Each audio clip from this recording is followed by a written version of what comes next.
Hi, it is me, your low. It's your me. Hi, I'm the MaskedAura. MaskedAura, your local and resident Seattle sports fan here, and it is time to talk about the first 7 games for the Seattle Mariners. And depending upon what side of the fence you're on, you're either molding with anger or you're just, you know what? It's still early in the season and things can still change. Oh yeah. For me, it's we're right back to where we start where we kind of finished off. Currently rating 29th in the league in currently ranking 29th in batting average, um top 10 in strikeouts. Good to note there are other teams that are striking out more than Seattle Mariners with fewer games played. I mean, look at looking at stats here of the Braves, Rockies, Brewers. Sorry, the Rockies, Brewers, and Nationals all have played one fewer games than the Mariners and have struck out. Good news for the Mariners, they're striking out a little less. They're putting the ball in play a little bit more. It's just a matter of just seeing results. That's what we're kind of waiting for. We open the season off with 4 against the Athletics, splitting 2-2, and then we host the Tigers where we lose the series 2-1. And from what I've seen, the hitting's right where it was where they left off. It is a lot of work still needs to go into things. I mean, holy smokes, has Jorge Polanco have been such a blessing? Aside, like early signs are really good. Hitting 400 right now, no PS of 1. Like I couldn't ask for anything from Jorge Polanco. The dude has been raking to start the season. I mean, you also have Dylan Moore kind of in the wings. He's off to a really good start. And Mastroboni had a good first game. You know, one hit. He had 1 hit, 4 plate appearances. And that's kind of where the positives kind of end. Victor Robles is working his way. I mean, he of all the everyday Mariners players, he leads the team in batting average. Behind him is Julio and Randy Rosarena, who I think Randy Rosarena has had who's at least very well at least has been productive despite the low batting average. Luke Raley has had a few good outings. But out of that, I mean, the hitting just not being where it needs to be is something that I consider to be highly concerning, right? Um, it's a team that needs to find hitting fast because I mean this month you can kind of try a couple things, but if in the summer this is still what we're seeing in this hitting core, I mean the 54 comments are already going to be coming fast and furious to begin with already. But I think for Mariners wise, I've seen some really good things from Polanco, and I mean Robles. I think he's gonna be looking to start. Looking to get back on track here. The outfield, I think, is gonna be fine, but we already knew that the outfield was gonna be fine. It's just everywhere else is just a giant concern, and I don't know what's being done to realistically fix things. This is where you're at the Mariners right now. Team that's hitting is right where we left off from last year, and whose starting pitching has been absolutely clutch, relying on the bullpen to be just as clutch. I mean, like the thumbnail indicates, holy smokes, are we ever happy that Andres Munoz is on this team? that dude is a beast. He has been on fire to start this year. With 3 save opportunities he's been in. He's 3 for 3, and it's not like the Mariners have given him any anything in terms of he hasn't like anything in terms of help.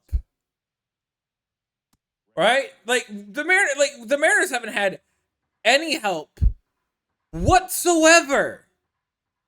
And and he's still been delivering. Like he's been coming in on 1 or 2 run leads with his first 3 appearances. And how can you not love this guy? Like Munoz, if Munoz is gonna be like this team's this team's great legendary closer, like that's what you need when this team hopefully makes the playoffs this year, right? Like even as stout as the rotation is going to look like, the fact that you have an amazing bullpen arm in Andres Munoz and Gabe Spire has been really good too. Might have took a couple steps back in 2024, but he's off to a really good start this year. I mean, Carlos Vargas, I kind of showed he could be a kind of an inning eater when needed. He's looked good. But like that's it I'd say about the bullpen. I mean, Thornton has come in, I guess, at a couple of times. But to note that this bullpen is going to get better. Santos has been Santos. But we do have 3 arms. One of them is already on a rehab assignment. He's been lights out as well too. So a couple things to really note about the Mariners is guys are coming back. This team's gonna be healthier, especially in the bullpen. Dude, can you imagine when the whole squad comes back? They are gonna be exactly what we need. With stout pitching, but just man, if we had average hitting, we would be one of the best teams in baseball. And that's gonna be the conversation still going on. Now we get to the unfortunate side of things with the pitching. Damn. Let's talk about that first start by Emerson Hancock. I did not like that at all. He allows 4 runs, goes 2/3 of an inning, and doesn't even finish the inning. I watched that entire first start, and it really looked like that he couldn't even throw a strike to save his life. His confidence is gone, and I think the corresponding move of sending him down to Tacoma is not the right move. You needed to give him another year at minimum. You need him to be another year. Just at minimum. He needed more time on the fields. He needs another starts. Like, we know George Kirby is coming back, but the fact that the move has essentially already been announced that they're going to go with Luis F. Castillo tomorrow afternoon. He's making his first MLB start tomorrow. What are we actually doing here? We're going with this guy over Emerson Hancock making another start. Huh. I think I disagree with this move. Purely because, I mean, at this point, right, you need to give the kid some confidence, right? You need to keep him on the team. Show that, yes, he can do it.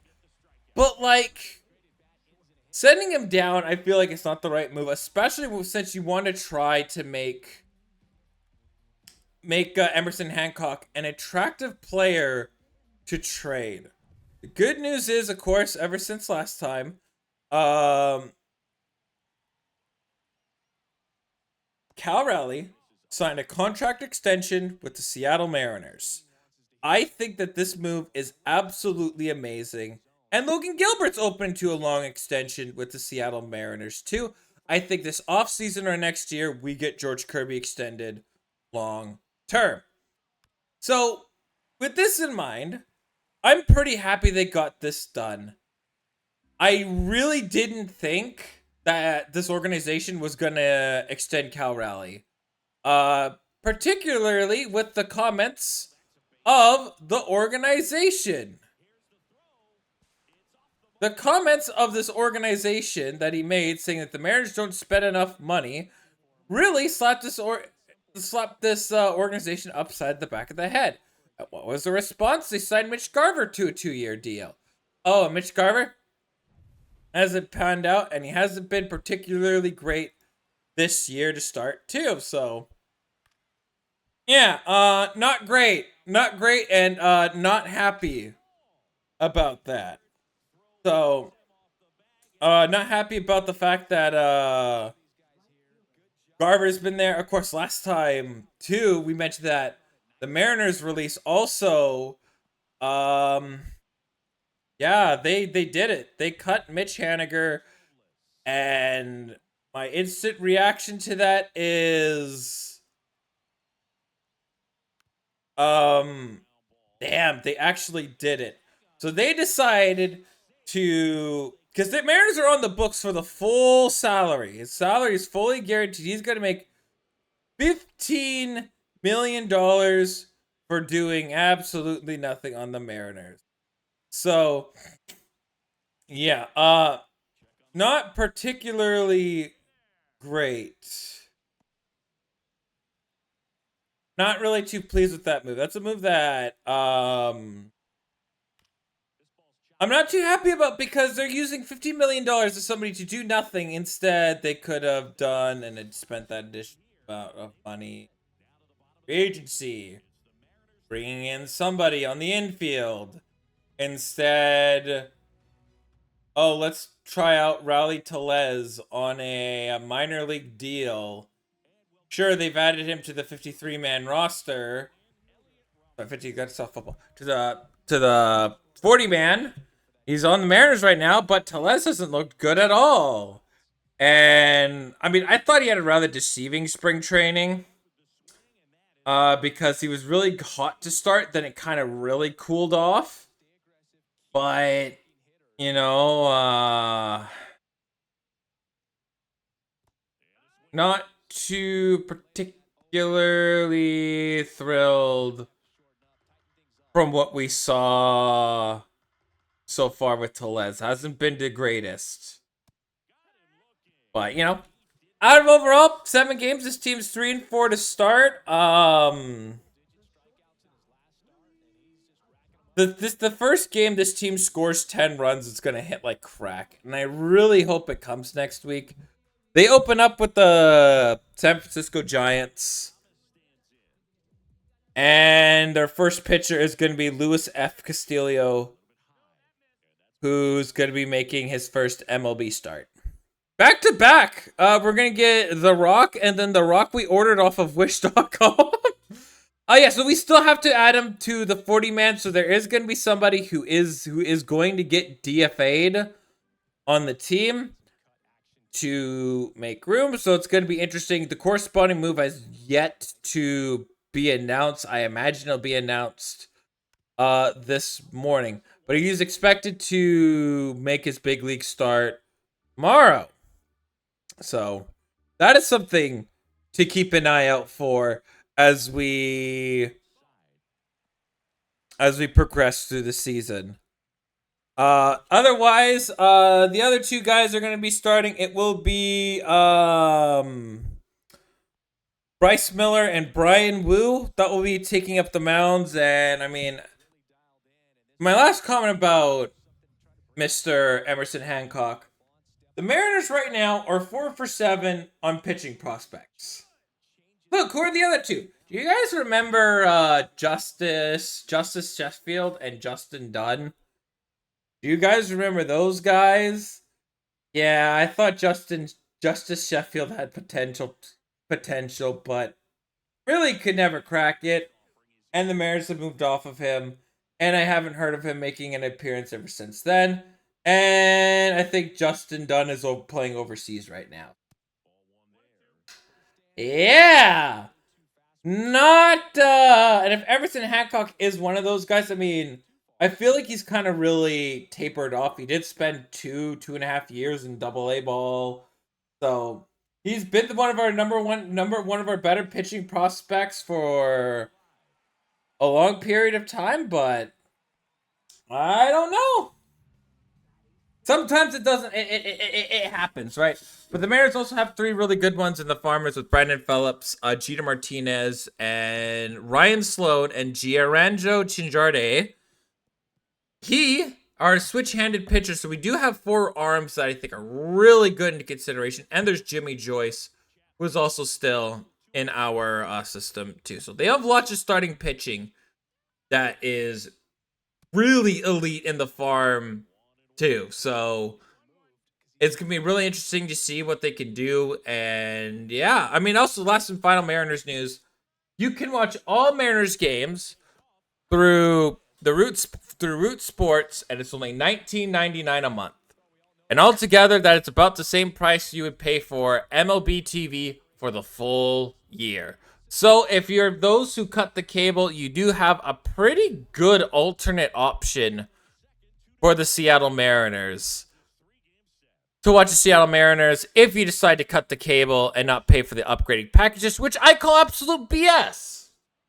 So hopefully this encourages the organizational group to spend more. And oh dear God, though, that is some of the, what kind of low poly shit is this? I hate that. Looks awful. Anyways, that is it for me today. Let me know in the comments down below, how do you feel about the Seattle Mariners start? Are you going like, oh great, it's the same thing as last year? Or are you more like, you know what?